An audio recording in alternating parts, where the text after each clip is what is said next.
Ladies and gentlemen, good morning.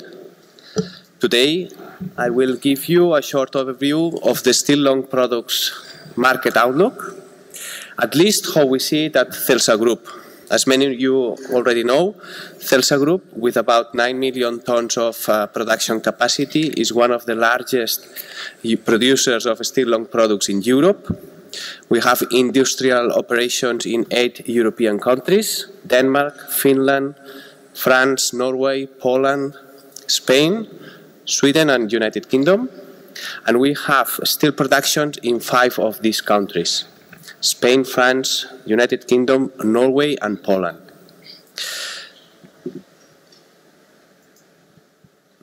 As usual, I will briefly start with an overview of the construction sector, which is, as you know, the key steel using sector for steel long products, before focusing on steel and long products consumption, globally, by region and by products.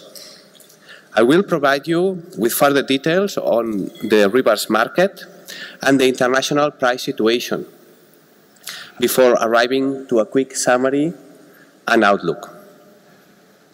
But first, I would like to take half a minute of your time to talk about safety. I want to share with you how simple initiatives can make the difference. The Brothers Keeper program, briefly consisting in employees volunteering to go into groups of 2, accepting the commitment to safeguard each other at all times, ensuring that they do not have an accident or become exposed to risks, resulted in a rapid acceptance of safety feedback at all levels and contributed to reduce injury rates in 1 year by more than 60% at Celsa Huta-Ostrowiec, our mill in Poland. Brothers Keeper program has recently been recognized by the World Steel Association in 2014 Safety and Health Excellence Recognition Program. On construction, we shall start insisting that long-term fundamentals remain strong, very strong, I would say. World population is expected to reach 8 billion people by 2025 and more than 9 billion by 2050. 66% of world population is projected to be urban in 2050, adding 2.5 billion people to the current 3.9 billion people residing in urban areas.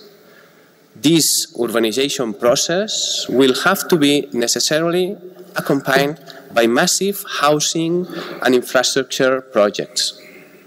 Moreover, global construction is expected to grow over 70% by 2025 to reach $15 trillion compared to the almost $9 billion from 2012. All key steel long products, namely rebars, wire rod, structurals and merchant bars, will clearly benefit from this trend in a significant manner. In the coming years, global residential construction is also expected to grow at more than 4% in the period 2013-2018. In the European Union, construction output grew by 1.3% in 2014, and construction activity is expected to grow at 1.5% in 2015, and in 2016 by 2.3%, consolidating the recovery trend after the deep economic crisis. If we look at the evolution of the global steel consumption, it is remarkable the sustained growth since 2009, and also growth in 2014 of 2%, and an additional expected growth of 2% for 2015, exceeding the 1.5 billion tons of finished products consumption, and obviously with China and developed economies accounting for more than 70%. At the same time, long products consumption, it is growing faster, with 2.3% growth in 2014, which implies we are already at 145% of the pre-crisis levels back in 2007-2008. In 2014, with 836 million tons, long products accounted for about 55% of total steel consumption at global levels. If we take a look at the evolution of the global long products consumption by regions, it is clear that Asian countries, Asian markets, are driving global consumption. In fact, they account for 70% of total long products consumption.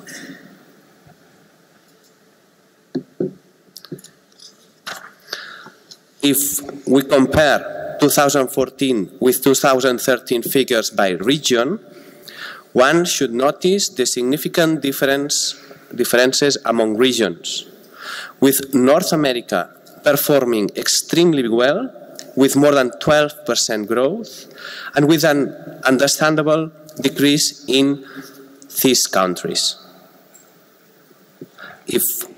If we now look at the global consumption evolution by products, we see that the trend of change in the product mix remains reasonably stable, with rebars slightly increasing market share and accounting for about 43% of total consumption in 2014, while wire rod accounted for 27%, merchant bars for 24%, and sections for 6%. Rebars perform very well in global terms, with an overall growth of more than 5% in 2014, 5.4% we estimate, and with positive growth in all regions, including Europe, and with an impressive growth in North America. In sections, we have seen also an overall decent growth of almost 3% in 2014, with a noticeable decrease in this and Turkey consumption, and remarkable growth, particularly in the US and Canada. Merchant bars consumption in 2014 has been characterized by significant differences among different regions, and an overall decrease of 3.5% in global terms in 2014. On wire rod, one should highlight the notable growth in North America, particularly in Mexico, as well as in other world, which contributed to reach a 2.3% overall growth in the last year. Now let's focus a little bit more on rebars in a couple of slides. If we look at the global evolution of rebars consumption since 2009 by regions, one should first notice that we have accumulated growth of 47% in the last 5 years. The second thing one should notice is that Asian countries are driving the global consumption, with China accounting for more than 55% of total consumption, despite it lost traction in 2014. If we compare estimated figures of consumption with production by regions, it becomes clear that having a reasonably balanced supply and demand at regional level should remain a clear priority for rebar producers. If we now focus on international price situation, if we look at the price evolution for rebars, wire rods, and billets, we can clearly see that prices have followed raw materials trend, as we all know. And please don't take these numbers as real market prices, but rather as a kind of an index to follow price evolutions. If we now look at the CFR prices and spreads for rebars, we can appreciate a slight further tightening of margins for EAF producers during the last months, not matching the global growth in consumption. Conclusions. 2014 maintained the global growth trend in steel long products consumption. 2015 and 2016 are expected to maintain this trend, with robust perspectives, particularly in the US residential sector, and consolidation of recovery in the European Union, despite Europe still shows a significant gap with pre-crisis years' consumption levels. Long-term fundamentals for longs remain very strong, and with China growth softening perceived as the major risk for global consumption.